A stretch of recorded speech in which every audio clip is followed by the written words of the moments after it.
Salutare tuturor! Numele meu este Iliescu Gabriel și după cum bine știți, astăzi urmează o nouă analiză tehnică a graficelor. Începem prima dată cu Bitcoin, care a închis săptămâna precedentă la 21.249. E bine, se pare că avem încă o săptămână de creștere, a închis săptămâna aceasta precedentă la 23.300, am văzut eronat, acum începe următoarea săptămână și pare că mai avem o creștere. E bine, după cum se pare, este posibil să avem un raliu sau să facem un retest la această zonă, în zona de 32.000 de dolari, pentru a confirma și a lua lichiditatea din zona aceasta, să confirmăm faptul că avem o rezistență aici și să ne îndreptăm către zona aceasta, 12.000 sau chiar un subsol la 10.000. Acestea ar fi țintele pe viitor pentru a avea un raliu sănătos peste all-time high. Să mergem puțin mai detaliat pe daily, graficul de o zi, să vedem ce ne spune. Se pare că am trecut și peste acest higher low din zona aceasta. Suntem la acesta și avem o oarecare rezistență în această zonă. Bun, dacă prețul va trece și de această zonă în următoarele zile, deoarece momentan suntem într-o consolidare, ne așteptăm la 25.000. Eu îl văd într-o consolidare în perioada următoare, deoarece dacă ne uităm pe 4 ore, avem un top aici, de unde prețul a plecat cu putere în jos. Deci avem câteva ordine de sell în zona aceasta. Prețul poate să stea până chiar și prin această zonă, ceva de genul acesta, pentru a acumula ordine de buy și să avem putere să trecem peste această zonă de rezistență. Atâta timp cât prețul merge în lateral și face o consolidare în zona aceasta, dacă prețul arată ceva de genul acesta, ne așteptăm să crească. Doar că mai există o mică problemă. Dacă prețul va străpunge, dar nu cum a făcut aici această străpungere falsă, ci să facă o mică retestare, ceva de genul acesta la această zonă, se va duce mai jos. Ceea ce este oarecum improbabil din punctul meu de vedere, deoarece vedem că avem această străpungere falsă pentru a lichida anumite ordine de long, pentru a lua anumite stop loss-uri, după care prețul va poate să mai stea oarecum prin zona aceasta puțin, poate să mai încerce să facă un fake out, după care să plece. Acestea ar fi oarecum probabilitățile, să nu zic predicții. Ne uităm și la EMA 9 și vedem că este prin zona aceasta. Ne spune că am avut o oarecare corecție normală, un pullback la această mișcare, un pullback foarte bun, de unde am avut și acest shakeout, după care urmează să mergem mai sus. Dacă ne uităm pe grafic de o oră, observăm cum am găsit o zonă de rezistență în zona aceasta, cu o străpungere falsă, apoi o retestare foarte frumoasă, ceva de genul acesta ar arăta,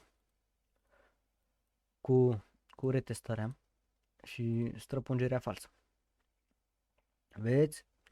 Și a găsit o zonă de suport aici, în primă fază, o rezistență, a revenit la suport, străpungere falsă, din nou testarea suportului, retestare în zona aceasta, după care prețul s-a dus în jos.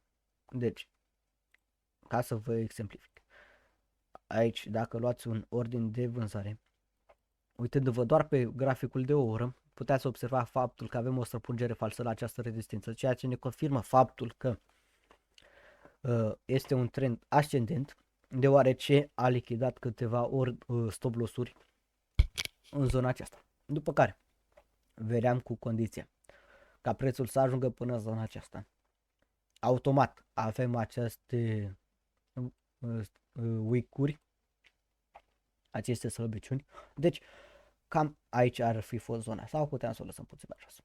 Bun, și vedeam cu condiția ca prețul să ajungă până în zona aceasta, după care puneam un stop loss peste această ultimă lumânare, care a fost un bearish engulfing candle, ce a mâncat, să zicem, și lumânarea precedentă și cealaltă. Deci două lumânări le-a șters. Ceea ce îmi arată faptul că este o putere mare de cumpărare. Întrebarea următoare este până unde punem take profit-ul. Păi eu personal m-aș fi dus chiar până în zona aceasta, de unde am avut și această mică consolidare, acest mic pullback și pare că prețul putea să fie dus până în zona aceasta. Și aveam un 2,65R sau un profit de 1,78. În funcție de levierul pe care putea să-l folosiți, aveam un profit destul de frumos. Dacă ne duceam și pe 15 minute, se vedea mult mai frumos acest pullback. Vedeți? Falsă ruptură, pullback, prețul a revenit, încă un pullback la acest canal ascendent, după care prețul s-a dus frumos în jos.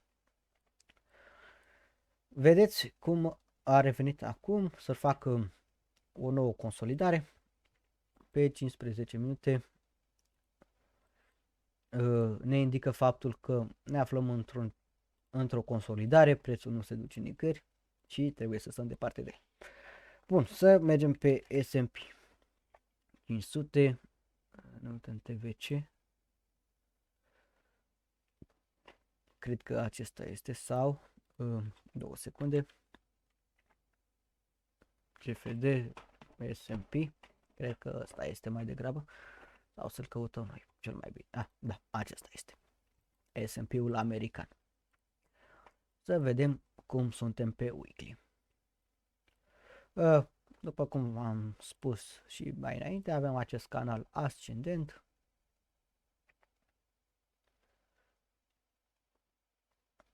Așa. Bun. Ce observăm? Faptul că am avut un top în zona aceasta, o zonă de axă, de unde prețul s-a respins. Și pare că a rămas așa. Dacă ne uităm pe S&P-ul pe Black Bull, unde este deschis pentru Europa, observăm că începem săptămâna într-o scădere. Ceea ce, dacă marcăm și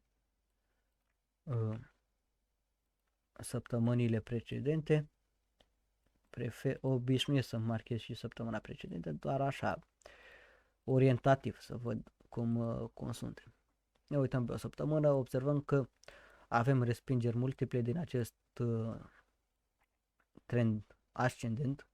1, 2, 3, 4, asta ar fi a 5-a respingere, ceea ce ne confirmă canalul ascendent.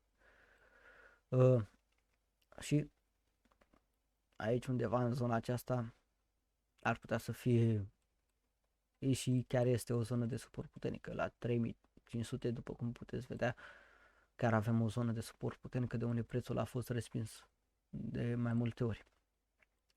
Ei bine, fiind într-un trend descendent, putem observa și pe daily faptul că avem și o zonă de consolidare și suport în zona aceasta, undeva aici.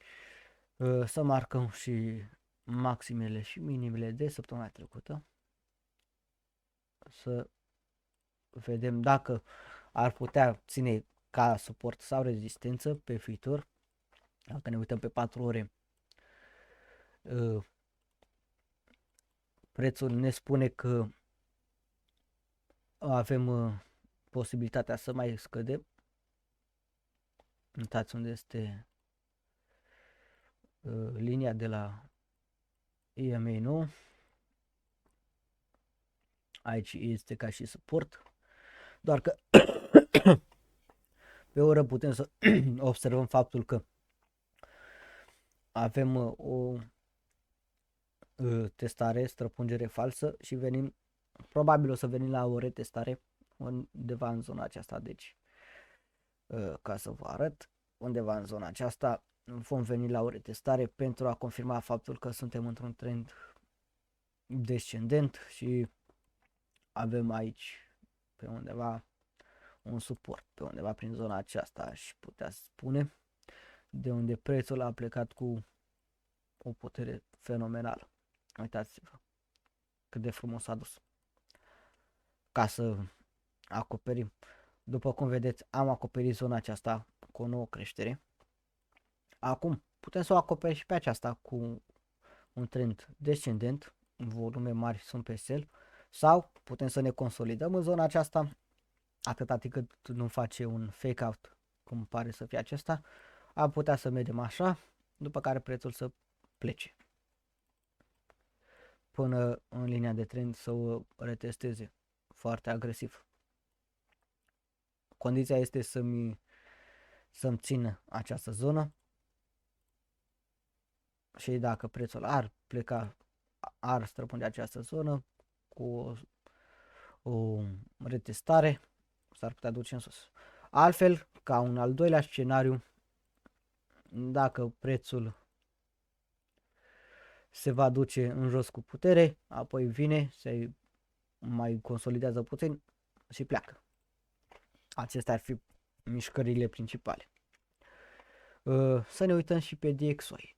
Ce se întâmplă pe DXY, deoarece este foarte important să vedem ce face DXY-ul. Am pus aici o zonă puternică de suport, de unde prețul a plecat destul de agresiv. Am avut acest pullback la această mișcare ascendentă. E bine, pe săptămână, deci asta este săptămâna precedentă, aici am avut UX-urile acestea, săptămâna aceasta pare că vine agresiv aici și s-a oprit în suport, pare că a făcut un pullback foarte interesant. E posibil să dorească să mai crească, să facă o consolidare undeva prin zona aceasta și să mai crească. Dacă va face un fake out aici, posibil să facă ceva de genul acesta. Așa că așteptați-vă să mai scadă oarecum piețele, deoarece, după cum vedem, face o consolidare în zona aceasta. Poate să vină la retest fix la această zonă ce a devenit rezistență, fost suport, pe care să treacă până aici. Pe DXY lucrurile sunt foarte simple, nu sunt deloc complicate, însă ne spun că ar trebui să ne pregătim și pentru o oarecare corecție, după cum am văzut și pe S&P. Deci și piețele de cripto ar putea să mai scadă. Haideți să facem și o analiză pe eGold, USDT, să ne uităm USD Tether pe weekly în prealabil, să vedem cum ne situăm. 1, 2, 3. Asta este, ar fi a patra săptămână verde. Vedem foarte simplu, în zona aceasta avem acest suport la mișcarea de pullback. Vedeți foarte frumos în trendul acesta descendent. A venit frumos. Higher high, higher low. Higher high, higher low. Higher high, higher low. Deci a făcut pullback-uri de fiecare dată. Acum dacă trecem peste 45, 54 sau hai să zicem acest X mare care a fost la 46, 59, dacă ar trece peste el, putem să zicem că suntem oarecum bullish, deoarece avem acest V. Prețul făcând acest V ar putea să mai crească puțin dacă trece de el. Următorul target ar fi zona aceasta, 65, pe care mulți o așteaptă. Însă rămâne de văzut. Hai să vedem cum ne prezentăm pe daily. Pe daily la fel, suntem la această zonă de rezistență. Pare că ziua trecută am avut un mic X, un pullback din zona aceasta, deci avem ceva ordine de sell. Avem și volume oarecum mai descrescătoare pe cumpărare, puțin mai puternic pe partea de vânzare, cu toate că nu s-a întâmplat nimic. Însă aici a fost puternic și aici am avut. Deci s-ar putea să preia controlul pe viitor vânzătorii. Foarte frumos acest pullback la tot acest trend ascendent. Momentan suntem într-o zonă puternică de rezistență. Chiar și pe oră se vede foarte frumos acest pullback. Doar că dacă facem o străpungere falsă la această zonă, după cum v-am spus, să facem un semn aici, aici ar fi. Aceasta, dacă este străpungerea falsă, vine la retest, ordin de vânzare. De aici, un stop loss peste zona aceasta, dacă nu se va mai face alta, și aș pune undeva până în zona aceasta un ordin de sell cu un take profit 1, asta ar fi sigur, dacă nu, un take profit 2 în zona aceasta. Take profit 1, take profit 2. Acestea ar fi zonele. Considerând faptul că la primul take profit avem acest pullback, ar putea să revină cumpărători ca să nu poată duce prețul din nou la rezistență, la o retestare. Dacă o sparge, acesta este take profit 2, 3,5. Avem 0,65, un stop loss sau un 4,47%. Câștig, 1,47 pierdere, 4,47% câștig. Acestea sunt scenariile pe gold. Haideți să vedem și ETH-ul. După cum vedeți, această străpungere falsă pare că se întâmplă. Arată bine și aici. Și a plecat prețul în jos. Aici consolidarea, s-ar putea să plece mai agresiv acum. Deci acesta rămâne targetul pe care l-aș lua în considerare. Ceva de genul acesta va fi până aici 2,4, cum v-am spus. Dacă nu, cam așa, pe 15 minute este relefat mult mai bine și aș tinde să cred că are șanse mari și să vină până în zona aceasta. Rămâne de văzut. Asta rămâne așa, cu toate că e posibil să mai vedem un pullback, însă ceva de genul acesta l-aș păstra. Judecând și după faptul că am avut acele confirmări și pe DXY că prețul vrea să crească, ceea ce ar duce piețele mai jos, așa aș pune. ETH, USDT, să vedem ce face. ETH-ul pare că dorește să rupă acest canal ascendent, după cum vedeți. Foarte frumos reliefat. Am avut consolidare în zona aceasta, un pullback la retestare până aici, prețul a urcat. Acum pare că ne pregătim de o scădere. Poate să fie un fake out la acest trend descendent, probabil.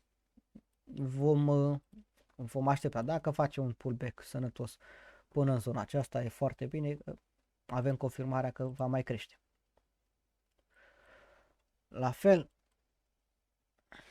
aici e posibil să fie scenariile diferite puțin, adică să avem oarecum aceasta să fie zona de rezistență, a făcut un pullback, străpungerea falsă, vine la retestare până oarecum până în zona aceasta, să zicem, și să scadă.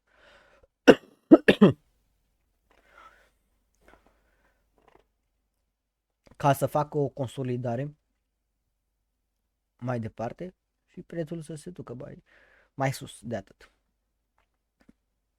Avem primul pullback, deci ăsta va fi pe post de suport în zona aceasta. Și s-ar confirma cu străpungerea falsă, consolidarea, apoi prețul să plece.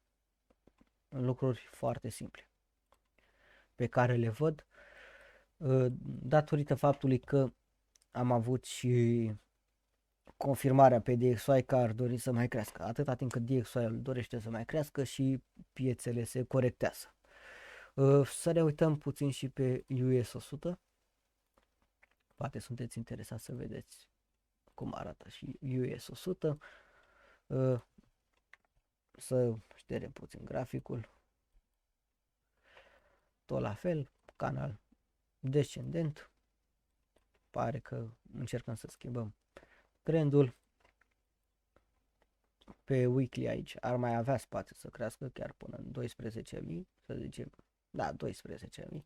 Nu ne mai complicăm cu câteva sute, de fapt nu, câteva zeci ar fi, cam așa, 12.000. Pare că ar dori să urce după lumânarea de săptămâna trecută, cu toate că am avut acest pullback, mai urcă, apoi vedem ce se întâmplă. Totul se rezumă și la DXY. Când se vor deschide bursele în America, totul se rezumă la DXY. Dacă DXY a luat amploare în dimineața aceasta, pe sesiunea din Londra, e posibil să aibă o corecție pe sesiunea din America și să mai scadă. Dacă nu, continuă trendul pornit de sesiunea londoneză și crește DXY, restul scad. Urmează și pre-marketul, puteți să vă uitați și acolo. Zona de rezistență aici, dacă faci un fake out, la fel.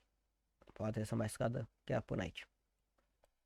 Lucruri foarte simple pe care mulți le așteaptă, mulți le-au văzut pe grafic, la fel cum le văd și eu. E bine, aceasta ar fi analiza de astăzi. Dacă doriți să mă contactați, o puteți face pe Discord, îl am în descriere mereu, să putem vorbi mai detaliat despre analize tehnice și multe alte chestii interesante.